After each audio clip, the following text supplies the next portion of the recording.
آیت نمبر 178۔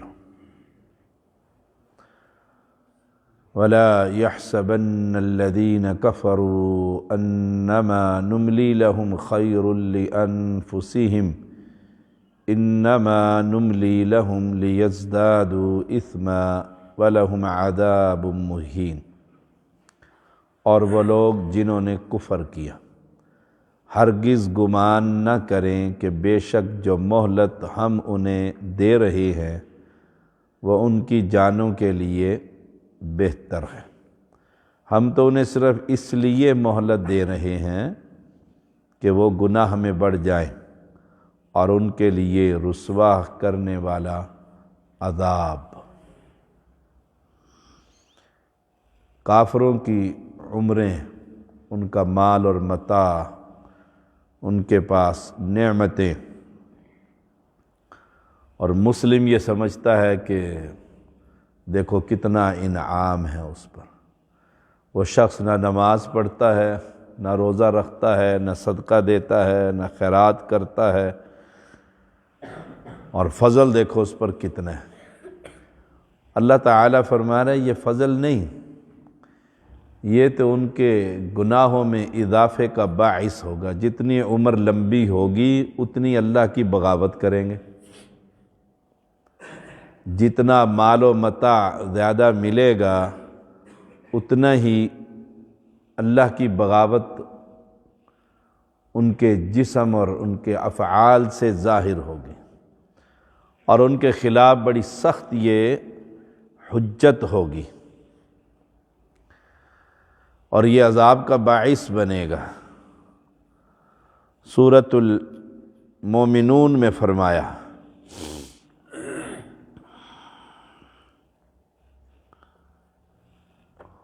اٹھارہواں پارہ سورۃ المومنون 18واں پارہ آیت نمبر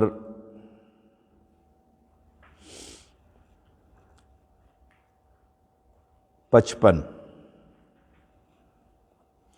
أَيَحْسَبُونَ أَنَّمَا نُمِدُّهُمْ بِهِ مِن مَّالٍ وَبَنِينَ۔ کیا یہ یوں سمجھ بیٹھے ہیں کہ ہم جو بھی ان کے مال و اولاد بڑھا رہے ہیں، کافروں کی طاقت، قوت، مال، فیکٹریاں، اولاد، نُسَارِعُ لَهُمْ فِي الْخَيْرَاتِ بل لا یشعرون، وہ ان کے لیے بھلائیوں میں جلدی کر رہے ہیں، نہیں بلکہ نہیں، لا یشعرون، یہ سمجھتے ہی نہیں۔ مال اور اولاد کا بڑھ جانا اور اللہ کی طرف سے اتنا پیسہ کہ سنبھالا ہی نہیں جا رہا ہے، یہ بہت بڑی آزمائش کہ ان کو دنیا میں شراب، شباب، ہر چیز مل رہی ہے۔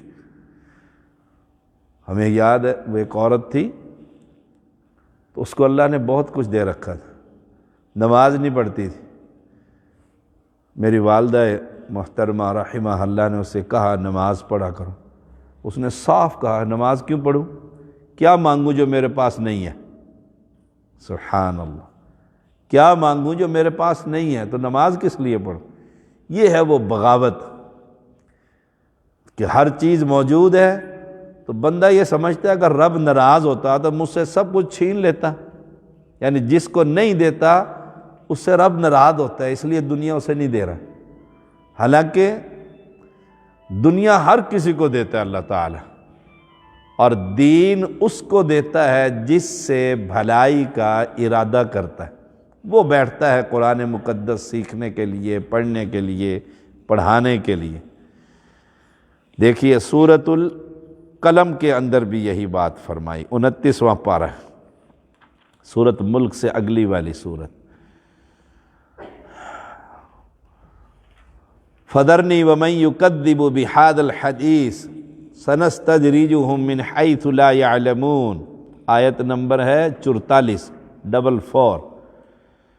پس مجھے اور اس کلام کو جھٹلانے والے کو چھوڑ دیجیے، ہم انہیں اس طرح آہستہ آہستہ کھینچیں گے کہ انہیں معلوم بھی نہ ہوگا۔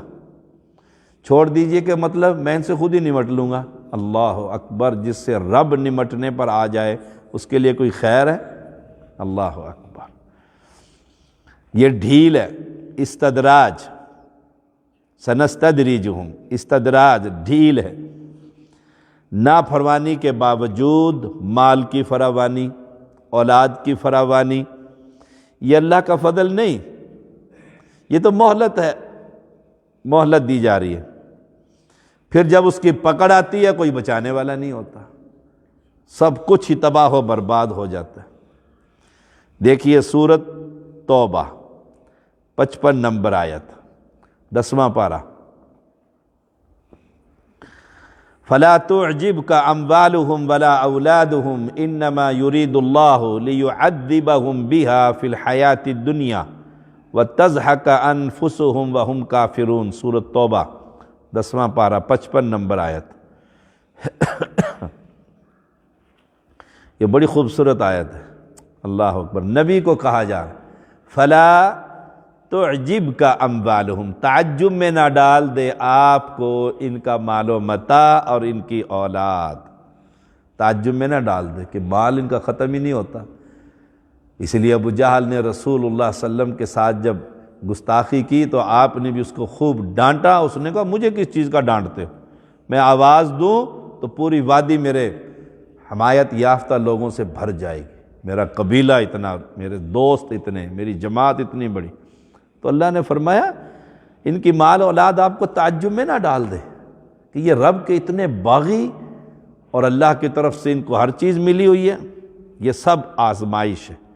ایک اور جگہ پر فرمایا وَلَا تَمُدَّنَّ عَيْنَيْكَ إِلَىٰ مَا مَتَّعْنَا بِهِ أَزْوَاجًا مِّنْهُمْ زَهْرَةَ الْحَيَاةِ الدُّنْيَا لِنَفْتِنَهُمْ فِيهِ۔ یہ ہے سورۃ طٰہٰ کی 131 نمبر آیت۔ اس میں بھی ہم نے ان کو دنیا کی زندگی میں آرائش کی چیزوں سے بھر دیا، بہرہ مند کر دیا، لیکن وَلَا تَمُدُّنَّ عَيْنَيْكَ، آپ کی آنکھ بھی نہ اٹھے دنیا کی ان چیزوں کی طرف۔ ہمارے ہاں کیا ہوتا ہے، ایک عورت دوسرے سے ملنے گئی، تیرے کرتے کوئی شائع کو نہیں ہوتے، کرتے اتنا زبردست صوفہ، میاں بیوی کی لڑائی شروع، فساد شروع۔ وہ ایک خاوند کہنے لگا شاہ صاحب میں نے پابندی لگا دی اپنی بیوی کی، میں جانے نہیں دیتا کسی کے گھر میں، جب جاتی ہے آ کر فساد کرتی، پھر حرام پر اکساتی ہے، پھر میں چوریاں ڈاکے ڈال کر اس کا گھر پورا۔ اور قرآن کیا کہتا ہے وَلَا تَمُدَّنَّ عَيْنَيْكَ، آپ کی آنکھ بھی نہ اس سائڈ پر جائے، إِلَىٰ مَا مَتَّعْنَا بِهِ، جو ہم نے ان کو فائدہ دیے ہیں دنیا کے، یہ دنیا کی زندگی، ان پر نگاہ بھی نہ اٹھانا، یہ تو آزمائش ہے، لِنَفْتِنَهُمْ فِيهِ، یہ تو آزمائش ہے، فتنہ بن جائے گا کل قیامت کے دن جب یہ اللہ کے پاس آئیں گے۔ سبحان اللہ۔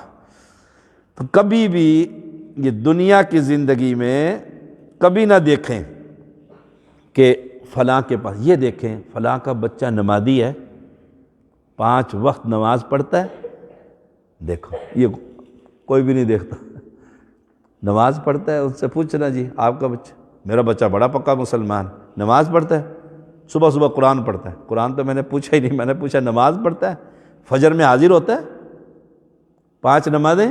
ہمارے مدیر تھے ڈائریکٹر سعودیہ میں جہاں میں جاب کرتا تھا، ان کی بیٹی کا رشتہ مانگنے کے لیے جب دوسرا قبیلے کے لوگ آئے انہوں نے پہلی بات اس بچے سے ملے اور کہا اپنے محلے کی مسجد کے امام سے لیٹر لکھوا کر آؤ کہ تم فجر کی نماز باجماعت پڑھتے، رشتہ ہو گیا۔ دیکھو اگر یہ بات یہاں کوئی کرے، میرے خیال میں 100 میں سے 99.5 بھی کوئی نہ پورا فجر کی نماز باجماعت، جوان بچہ، اللہ اکبر۔ تو وَلَا يَحْسَبَنَّ الَّذِينَ كَفَرُوا أَنَّمَا نُمْلِي لَهُمْ خَيْرٌ لِأَنفُسِهِمْ إِنَّمَا نُمْلِي لَهُمْ لِيَزْدَادُوا إِثْمًا وَلَهُمْ عَذَابٌ مُهِينٌ، رسوا کرنے والا عذاب۔ اس لیے دنیا کی نعمتوں کو دیکھ کر آپ دیکھتے ہیں نا، جو علماء ہیں، خطباء ہیں، قراء حضرات ہیں، دین کے طالب علم ہیں، شریعت کے علماء ہیں، ان کے آپ گھر دیکھیں، ان کے مکانات دیکھیں۔ ابھی پچھلے دنوں فیصل آباد میں ایک محدث کے گھر دروازہ ایسے لگا ہوا تھا اگر زور سے کھڑکا دیا نا تو گر جائے گا، علم کا پہاڑ، علم کا پہاڑ۔ ایک شیخ کا مکان تبدیل کیا تو سزوکی میں اس کی پوری گھر کے سامان ایک سزوکی میں آ گئے، بس دوسرے گھر میں تشریف لے، کیوں؟ دنیا سے ان کو کیا تعلق ہے؟ اور جب دین والے دنیا کے پیچھے بھاگتے ہیں نا، دنیا ملے نہ ملے، دنیا اتنی ملے گی جتنی رب نے لکھ دی ہے، دین تباہ ہو جاتا ہے۔ یہ سیاستدانوں کو دیکھ لو، یہ مولوی گئے ہیں کیا جماعت اسلامی، کیا اہل حدیث، اور کیا دوسرے کیا تیسرے، یہ گئے ہیں نا وہاں، پھر دیکھو تباہی، غیرت ہی ختم ہوگی، رافضیوں کے ساتھ، مشرکوں کے ساتھ، بدعتیوں کے ساتھ ان کے تعلقات، کیوں؟ کرسی لینی ہے بس، کسی نہ کسی طریقے سے اسمبلی میں پہنچنا ہے۔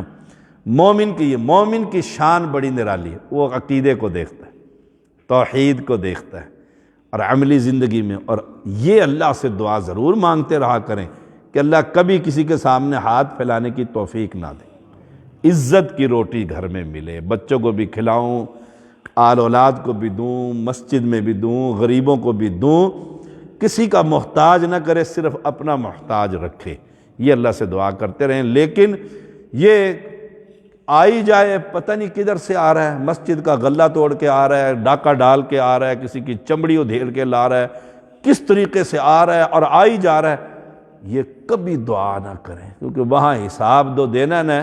حدیث میں آتا ہے، آخری بات کرتا ہوں، ایک آدمی کو رسول اللہ صلی اللہ علیہ وسلم نے فرمایا پکڑ کر جہنم میں ڈال کے، ایک غوطہ ہی آئے گا نا، پانی میں جیسے غوطہ آتا، اور باہر نکال کر رب پوچھے گا دنیا میں کتنی نعمتیں دیکھی، وہ کہے گا کہ نعمتیں تو پاس سے بھی نہیں گزری، پاس سے بھی نہیں گزری، ایک غوطہ صرف جہنم کا، ایک غوطہ انسان۔ تو یہ حلال مال جو حرام کا لقمہ منہ میں چلا جائے نا، 40 دن نماز قبول نہیں ہوتی، 40 دن آدمی حرام کھا کر اللہ کوئی دعا قبول نہیں کرتا۔ تو دنیا کے پیچھے نہیں، دنیا ملے ہی ملے گی۔ وہ ماں کے پیٹ میں جب انسان ہوتا ہے، اللہ لکھ دیتا ہے اس کو فیکٹری اندر بنا رہا ہے، وہ بن کر رہے گا، بن کر رہے گا، یاد رکھیں۔ اس کو اتنا ملنا ہے، اس سے زیادہ نہیں ملنا، وہ سارا کچھ تباہ کر دے، اس سے زیادہ نہیں کما سکتا۔ دین اس کو دیتا ہے جس سے رب محبت کرتا ہے۔ اللہ ہم سب کو دین کی سمجھ عطا فرمائے۔ صلی اللہ علیہ النبی۔